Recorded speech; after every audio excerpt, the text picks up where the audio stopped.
I knew something was wrong the moment I saw Karren Wellington's oversized SUV blocking my driveway at 7 in the morning on one of the coldest December days Vermont had seen in decades.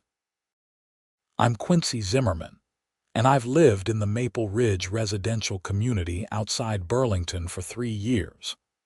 I bought my property specifically because it sat on the edge of the development, had a decent chunk of land, and came with fewer restrictions than the houses deeper in the neighborhood. Or at least, that's what I thought when I signed the papers.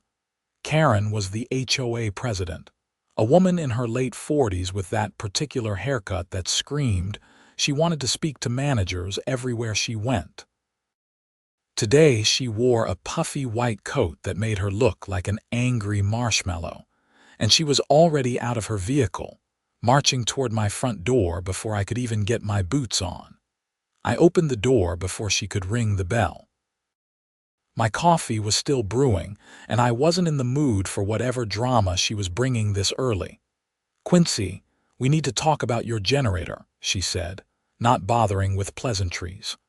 "Good morning to you too, Karren. What about it?" The power outage last night affected 17 homes in Maple Ridge. 17 families without heat, without power, some with small children. Meanwhile, you had your generator running all night long. I took a deep breath. The power had gone out around 11 the previous evening due to an ice storm. I'd installed a whole house backup generator 2 years ago after a particularly nasty winter storm left me without power for 4 days. It was a significant investment, nearly $15,000 including installation, but it was worth every penny. Yes, that's why I bought a generator, so I'd have power during outages. Karren's face reddened despite the cold. "Well, the HOA board held an emergency meeting this morning at 6, and we've decided that in situations like this, residents with backup power sources need to share with the community." I actually laughed. Share?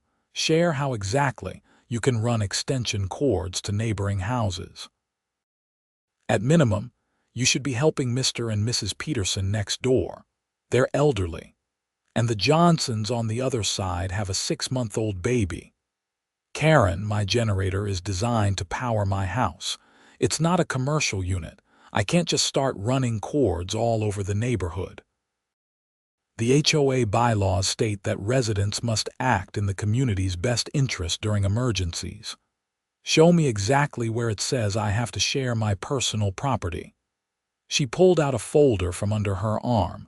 Of course, she came prepared with paperwork. Section 7, Paragraph 3. Community welfare during crisis situations. All residents must contribute to the safety and well-being of their neighbors. I skimmed the section she'd highlighted in yellow. It was vague language about helping during emergencies, probably meant for things like checking on elderly neighbors during storms or helping clear roads. It certainly didn't mean I had to power half the neighborhood. This doesn't say anything about sharing generators, Karren. The board has interpreted it to include resource sharing. We're implementing this policy effective immediately. Then the board can buy its own generator. Her eyes narrowed. "Mr. Zimmerman, this is your warning. The next HOA meeting is in 3 days. If you don't comply with this policy, we'll have no choice but to issue fines. $50 per day of non-compliance. You can't fine me for not sharing my personal property.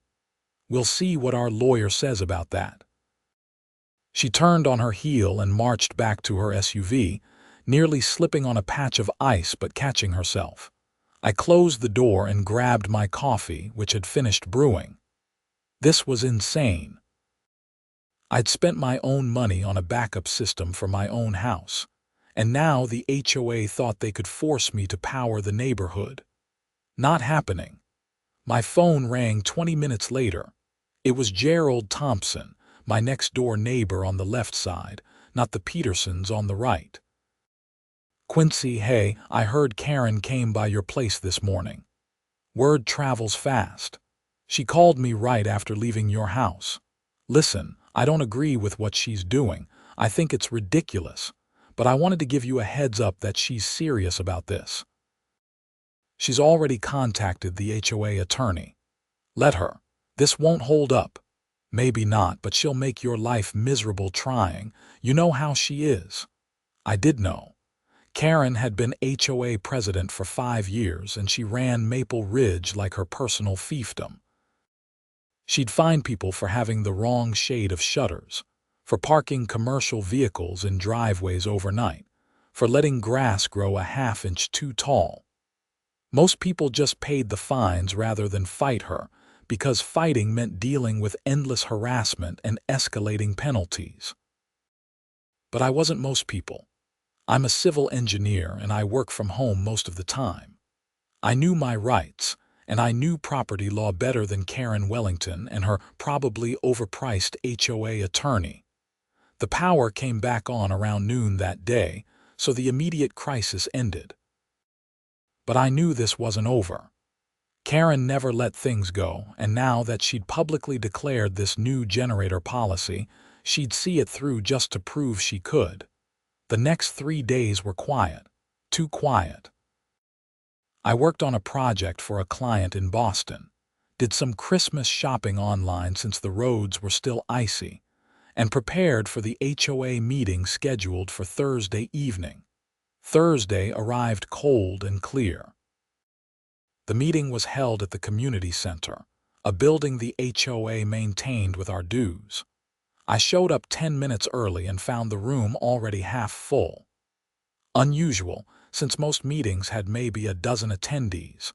Tonight there were at least 40 people packed in. Karren stood at the front, shuffling papers and talking quietly with the other board members. Besides Karren as president, there was Dennis Murphy, the vice president and a retired accountant who mostly nodded along with whatever Karren wanted. The secretary was Patricia Hughes, a nervous woman who took minutes and rarely spoke. The treasurer was Martin Blake, who at least sometimes pushed back on Karren's more expensive ideas. "Good evening, everyone," Karren called out, banging a gavel she definitely didn't need. "Let's get started. First order of business is approving minutes from last meeting." I sat through 15 minutes of procedural nonsense before Karren finally got to what everyone was really here for. Now, regarding the emergency power situation. As everyone knows, we had a significant outage 3 nights ago. This highlighted a serious gap in our community preparedness. Some residents, like Mr. Zimmerman, have private backup generators. The board proposes that these generators be designated as community resources during widespread outages. Murmurs rippled through the room. I raised my hand.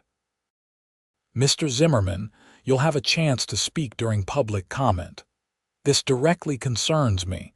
I'd like to address it now." Public comment period is after board business. Martin Blake cleared his throat. "Actually, Karren, since Quincy is directly affected, maybe we should hear from him now." She shot Martin a look that could freeze water but nodded. "Fine. Mr. Zimmerman." I stood up. "I purchased and installed my generator with my own funds for my own home. The HOA contributed nothing to the cost, installation, or maintenance. The unit is designed and sized specifically for my house. It cannot safely power additional homes. Attempting to do so could damage the generator, create fire hazards, and potentially electrocute someone if done improperly.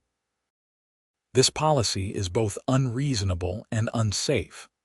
Karren jumped in before I finished sitting down.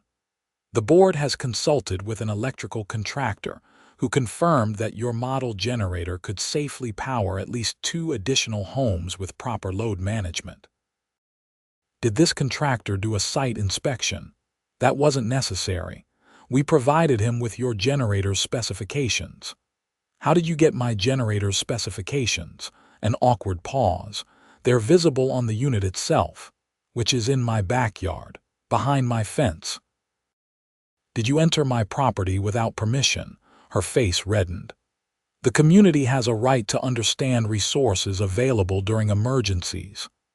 That's trespassing, Karren. Dennis Murphy interjected. Let's not get sidetracked. The point is that the contractor confirmed it's technically possible. Technically possible and safe are two different things, I said. And it still doesn't change the fact that you can't force me to share my private property. The HOA bylaws don't say anything about this. I've had 2 attorneys review Section 7, Paragraph 3. The language about community welfare is generic emergency assistance language. It doesn't grant the HOA authority to commandeer private property. Karren's jaw tightened. The board has voted to implement this policy. Residents with backup generators who refuse to participate during outages will be fined $50 per day until compliance is achieved. Then I'll see you in court. That's your choice, Mr. Zimmerman. This meeting needs to move on to other business. I stayed for the rest of the meeting out of principle, but my mind was already working through options. I could fight this legally, and I'd probably win, but Gerald was right that Karren would make the process as painful as possible. She'd bury me in paperwork, liens, and harassment. Or I could find another solution. When I got home, I stood in my backyard looking at the generator. It was a good unit, a Guardian series from Generac, connected to my natural gas line and installed on a concrete pad with proper clearances. The installation had required permits, inspections, the whole process. Here's the thing about my property. Technically, about 20 feet of my backyard extended beyond the official Maple Ridge boundary. When the development was built, my lot was created from a previous larger parcel, and the survey line placed part of my land outside the HOA's jurisdiction. I discovered this when reviewing my title documents after purchase, but it hadn't seemed important at the time. The generator, however, was currently installed within the HOA boundary, but that back 20 feet wasn't. I called my installer the next morning. "Rick, it's Quincy Zimmerman. Remember the generator you put in for me a couple years back?" "Sure, Quincy. Something wrong with it?" "No, it's working great, but I need it moved." "Moved? Where?" "About 30 feet back to the rear of my property, outside the HOA boundary." Rick was quiet for a moment. "That's going to be expensive. We'll need to trench a new line, pour a new pad, relocate all the connections. You're looking at maybe $7,000 to $10,000 depending on complications." "Why would you want to move it?" I explained the situation. Rick laughed. "HOA problems, huh? I've seen that before. Never heard of them trying to claim someone's generator, though. That's a new one. Can you do it?" "Yeah, we can do it. But Quincy, even if you move it outside the HOA boundary, you're still a member of the HOA. They might argue they still have authority. Let them try. At least it'll make the legal position clearer." "All right. Let me come by this afternoon and do a site survey.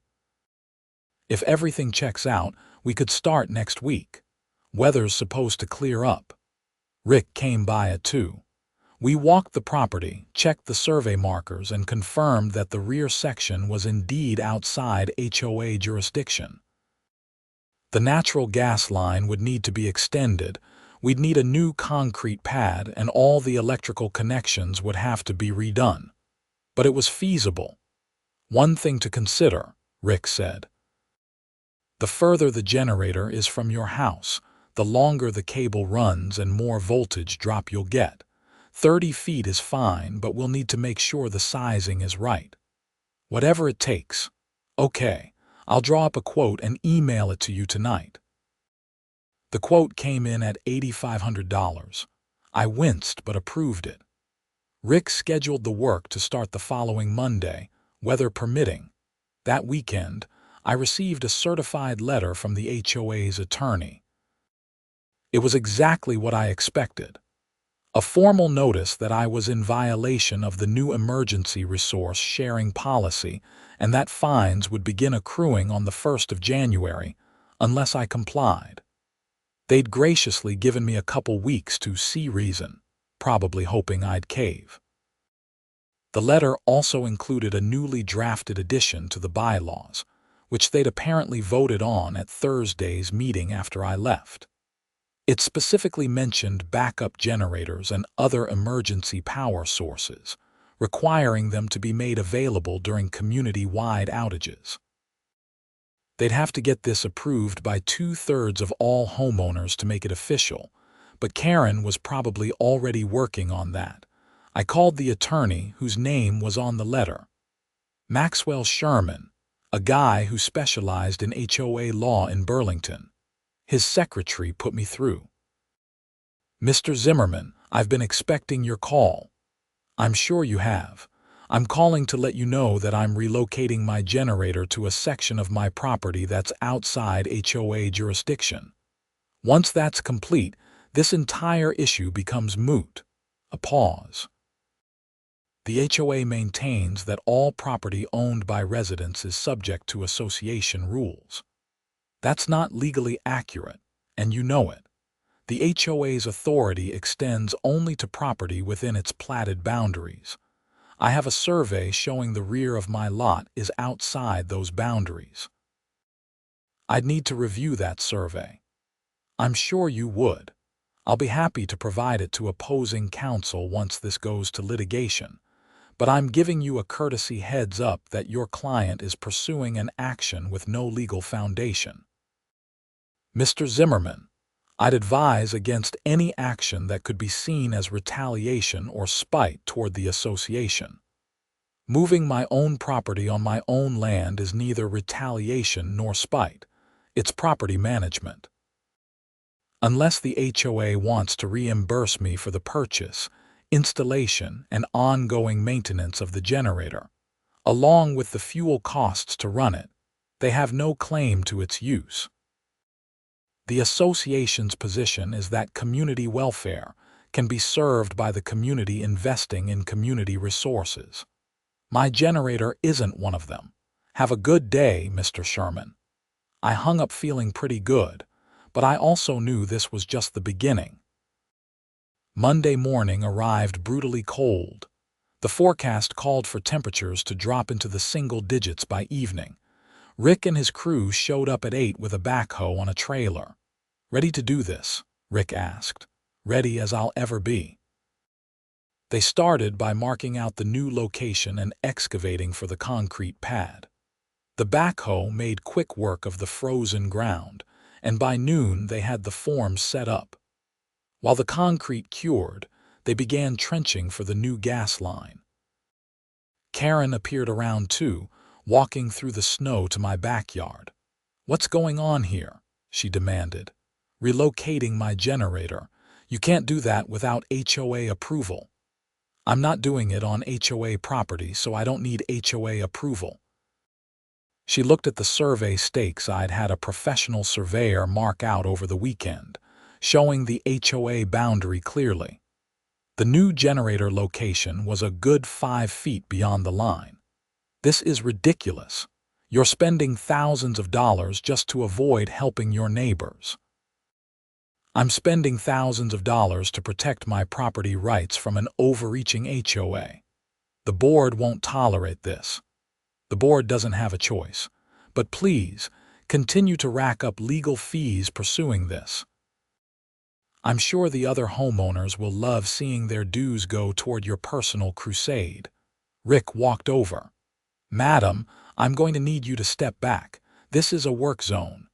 Karren glared at both of us but retreated. She didn't leave, though. She stood at the property line, watching and occasionally taking pictures with her phone. "Friend of yours?" Rick asked dryly. "She's the HOA president." "Ah, yeah, this makes a lot more sense now. The work took 3 days. They had to coordinate with the gas company to extend the line, which added some time. The electrician who handled the connection to my house's transfer switch had to run new conduit and cables. But by Wednesday afternoon, the generator sat on its new pad, fully connected and tested. "You're all set," Rick said, handing me the final inspection certificate. "Everything's up to code, fully permitted with the town. You've got no worries here." "Thanks, Rick. I appreciate you squeezing this in." "No problem. Good luck with your HOA situation." I needed that luck sooner than expected. That night, the temperature dropped to 5 degrees. Around 10, my phone rang. It was Gerald. "Quincy, just a heads up. Karren's been calling people. She's claiming you moved your generator specifically to let people freeze." "That's absurd." "I know, but she's spinning this hard, saying you're endangering the community." "The power's been stable for over a week." "Yeah, but you know how she is. She's creating a narrative." Gerald was right. By Thursday morning, I was getting dirty looks from neighbors I'd always had friendly relationships with. Someone left a note on my door calling me selfish. Another note called me worse things. The HOA meeting the following Tuesday was packed. Over 60 people showed up, and the mood was hostile. Karren had done her work well. "The chair recognizes Mr. Zimmerman for public comment," Karren said with fake politeness. I stood. "I want to address the accusations being spread about me." I moved my generator to protect my property rights after the HOA attempted to claim authority over my personal equipment. The generator is now located outside HOA jurisdiction. It was never community property, and it still isn't. I sympathize with anyone who loses power during storms, but the solution is for individuals to make their own preparations, or for the HOA to invest in community infrastructure, not to confiscate private property. "You're willing to let your neighbors freeze," someone shouted. "I'm willing to let adults make their own decisions about their own preparedness. I didn't cause the power outages. I just prepared for them." "You could help people," another voice called out. "I'm not responsible for other people's lack of preparation. We live in Vermont. Winter storms happen. Plan accordingly." Karren jumped in. "The reality is that Mr. Zimmerman has shown complete disregard for community welfare. He spent thousands of dollars moving his generator just to avoid sharing. The board is moving forward with daily fines until he complies."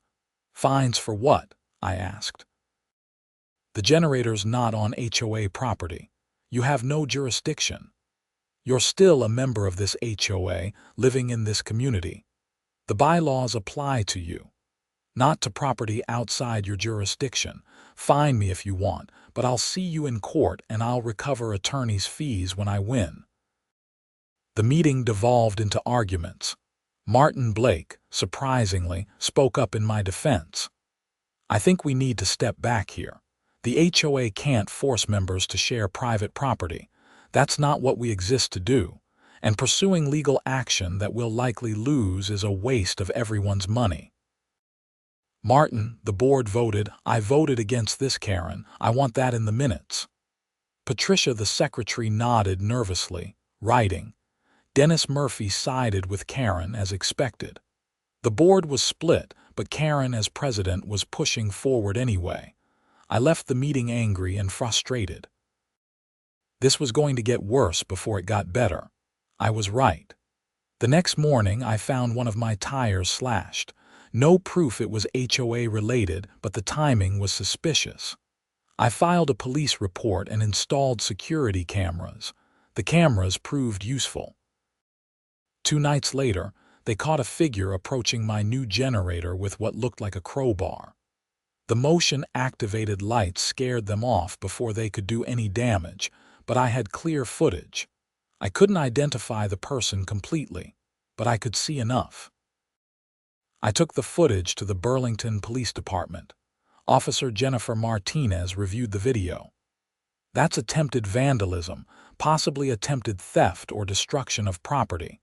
You said this is related to an HOA dispute."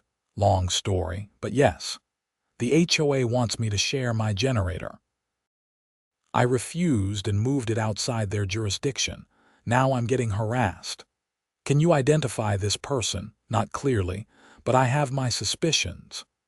Suspicions don't help me much. Tell you what, I'll increase patrols in your area. Keep your cameras running. If they come back and we get a better image, we can pursue charges. I also sent the footage to the entire HOA board with a simple message. This needs to stop. Karren's response came via the HOA attorney. The association is not responsible for criminal actions by unknown parties. Mr. Zimmerman's attempt to connect this to HOA business is harassment in itself. Christmas came and went. I spent it quietly, declining invitations from neighbors who turned cold toward me. The weather remained brutally cold, with temperatures barely getting above 15 degrees most days. Then came New Year's weekend. A massive winter storm was forecast, potentially the worst in 5 years. Heavy snow, ice, and high winds.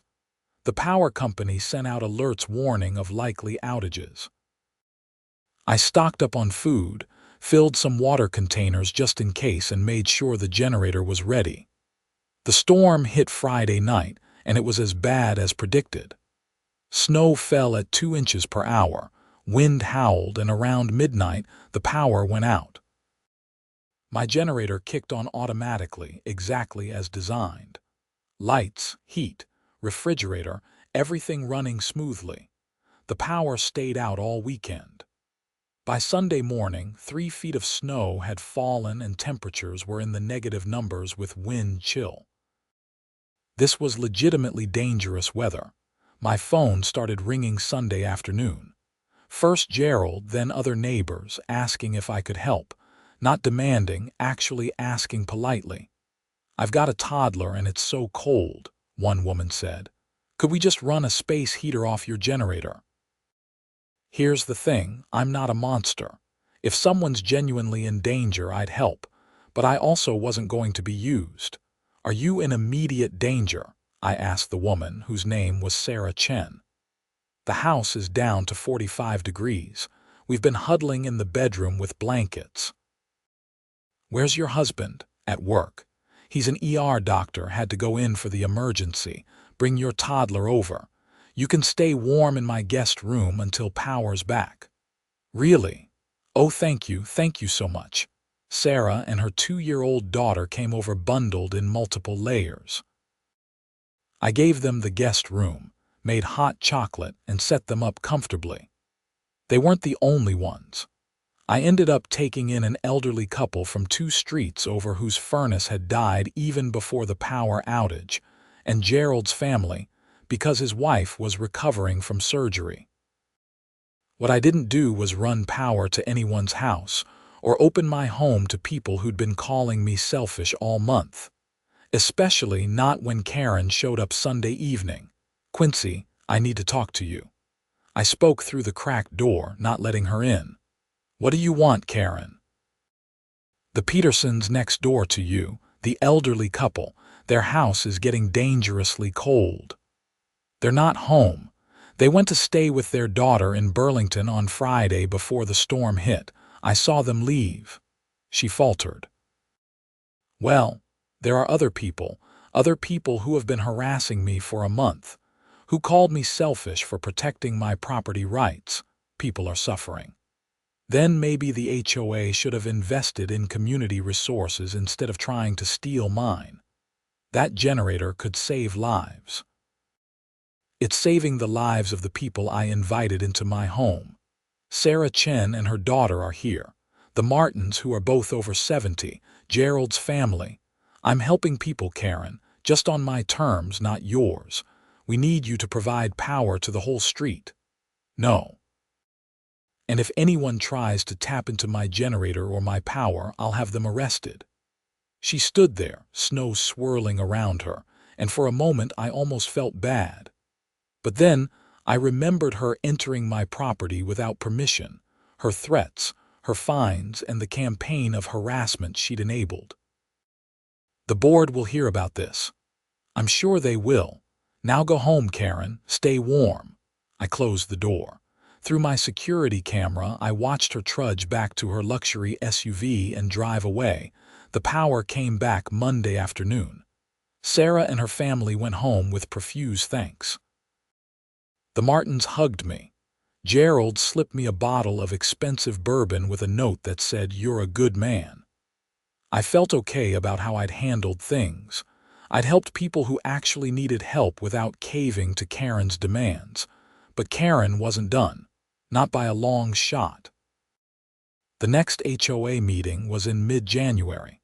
I showed up to find Karren prepared with presentation materials.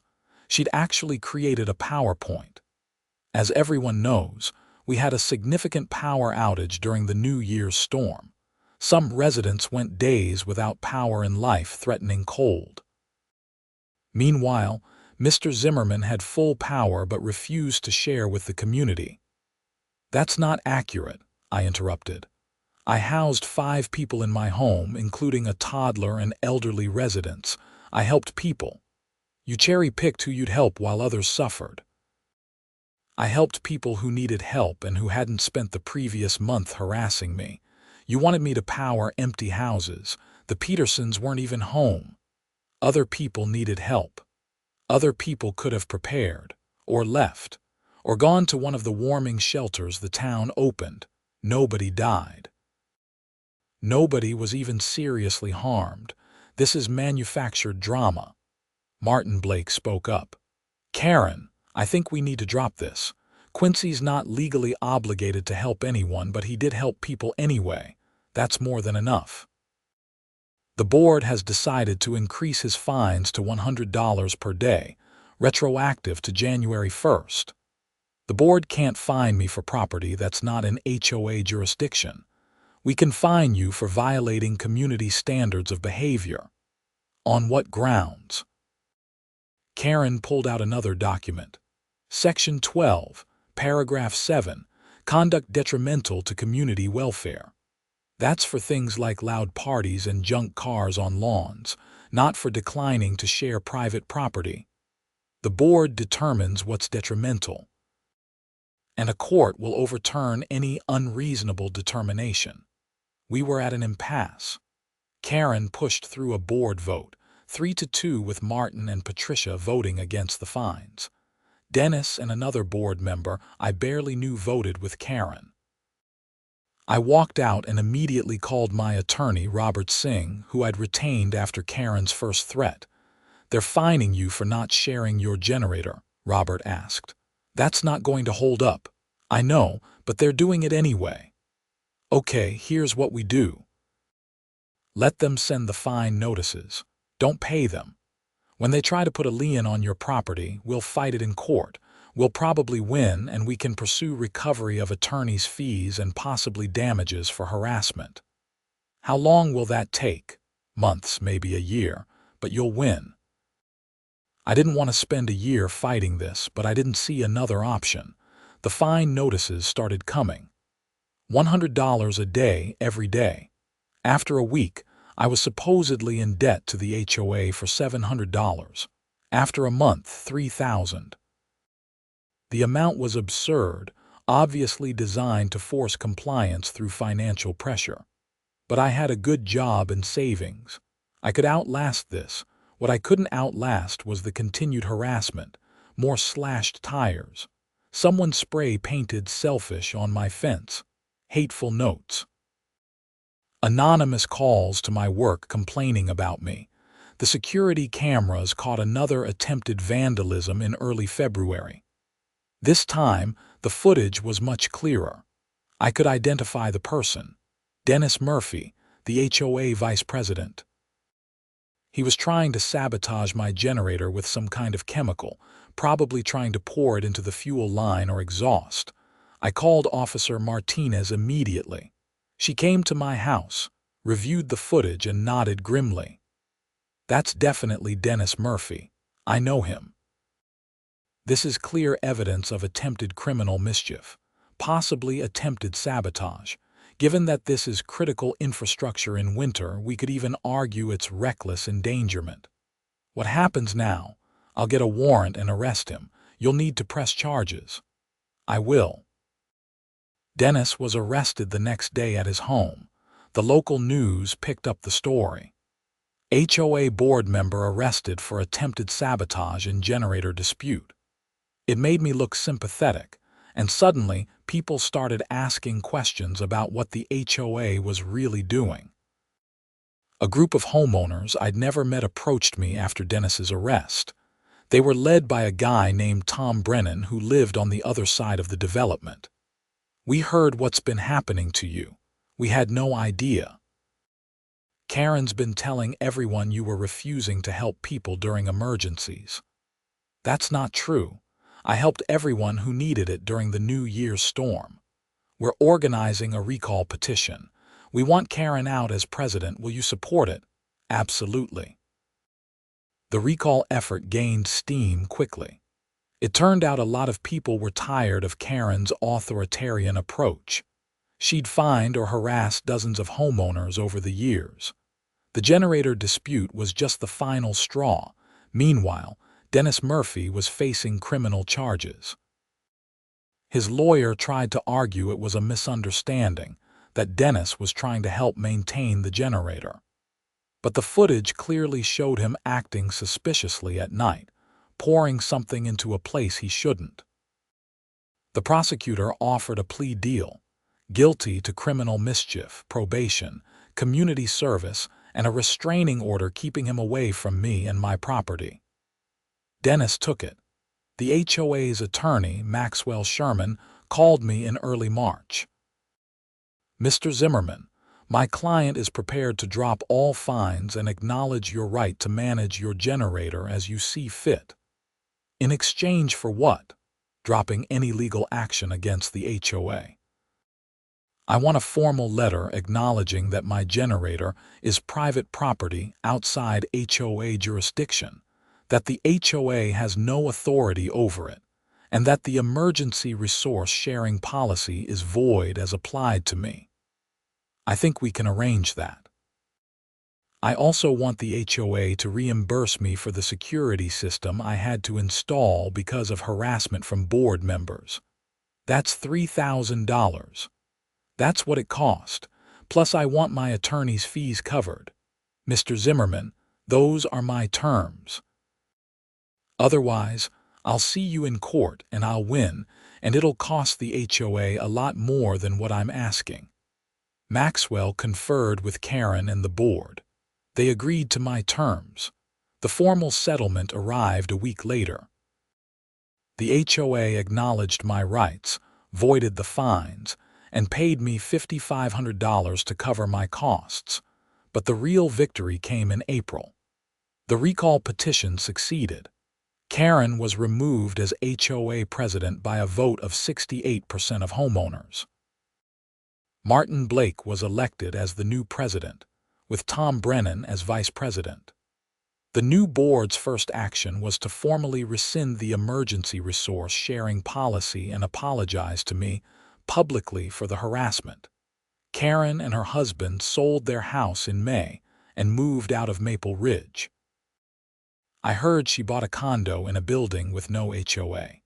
Dennis Murphy also moved, probably because his criminal record and restraining order made staying awkward. Life in the neighborhood slowly returned to normal. People who'd given me the cold shoulder apologized. Some brought baked goods or bottles of wine. Others just nodded respectfully when we passed on the street. Sarah Chen, the woman with the toddler I'd helped during the storm, organized a neighborhood barbecue in June as a thank you. She invited me as the guest of honor. "You didn't have to do this," I said as she showed me the setup in the community center's outdoor area. "Yes, we did. You stood up for what was right when everyone was against you, and when people really needed help, you helped them. That deserves recognition. It was a good party." About 30 people came, all friendly and genuine. Gerald gave a toast thanking me for not caving to pressure. Tom Brennan thanked me for exposing the problems with the old board that led to positive changes. I felt good. Not triumphant, just good. I'd protected my rights, helped people when it mattered, and stood up to bullying. The neighborhood was better off without Karren's toxic leadership. The new board under Martin was reasonable and functional. They focused on actual community needs like road maintenance and landscaping, not petty power trips. My generator sat peacefully in my backyard, outside HOA jurisdiction, ready for the next storm. I'd spent thousands relocating it, thousands more on security, and months dealing with stress and harassment. Was it worth it? Absolutely. Because the alternative was setting a precedent that the HOA could claim ownership of anything they wanted. That kind of creep toward authoritarianism needed to be stopped. The next winter, we had another major storm in December. The power went out again for about 18 hours. My generator kicked on flawlessly. This time, nobody demanded I share. A few neighbors knocked politely, asking if they could charge phones or warm up for a bit. I said yes. Gerald and his family came over for dinner since their stove was electric. It was how neighbors should act, helping each other voluntarily, not through coercion. Spring came around again, and the new board asked me to serve on a committee to develop actual emergency preparedness plans for the community. They wanted to install some shared resources, maybe a community generator for the center that could serve as a warming station during outages. I agreed to help. This was the right approach, the community investing in community resources, not trying to steal from individuals. We developed a solid plan. The HOA would purchase a large commercial generator for the community center, install proper infrastructure, and maintain emergency supplies. When outages occurred, residents could come to the center for warmth, charging stations, and hot food. The cost would be covered by a modest increase in dues, which homeowners approved by a wide margin. The system was installed by fall, just in time for winter. It worked beautifully during a November ice storm. About 20 families used the warming center over a 2-day outage, and the feedback was overwhelmingly positive. Meanwhile, my generator continued doing exactly what I bought it for, keeping my house running during outages. No drama, no demands, no harassment. I ran into Maxwell Sherman, the HOA attorney, at a coffee shop in Burlington one Saturday morning. He recognized me and walked over. "Mr. Zimmerman, I wanted to apologize for my role in that whole generator mess. Karren was my client and I had to advocate for her position, but I knew it was legally weak from the start. Just doing your job, I get it. Still, it got out of hand. I should have advised her more strongly to drop it. The criminal stuff with Dennis, that was way over the line." "Yeah, it was. But it's over now. How's the new board treating you?" "Great. Martin's doing a good job. The whole community's better off. I'm glad. For what it's worth, I don't represent the HOA anymore. After Karren was recalled, Martin hired a different firm, probably for the best." We chatted a few more minutes about nothing important, then went our separate ways. It was a fitting end to that chapter of the story. Even the opposition's lawyer admitted the whole thing had been unnecessary. 2 years after the generator dispute started, life was completely normal. I'd been living in Maple Ridge for 5 years total, and it felt like home. The neighborhood was friendly, the HOA was functional, and I had good relationships with my neighbors. Gerald and I became close friends. We'd get together most weeks to watch football or work on projects. He helped me build a deck that summer, and I helped him renovate his basement. Tom Brennan and his wife became friends too. We'd do couples dinners sometimes, though I was single. They kept trying to set me up with someone, never successfully, but it was sweet that they tried. Sarah Chen's daughter, now 3 years old, would wave at me whenever they drove past. Sarah always credited me with keeping her daughter safe during that storm, though I'd really just provided a warm place to stay for a day. The community barbecue became an annual tradition. Each June, we'd gather at the community center for food, games, and socializing. It was genuinely nice, nothing forced or awkward. Martin served 3 years as president, then stepped down. Tom Brennan took over, and the transition was smooth.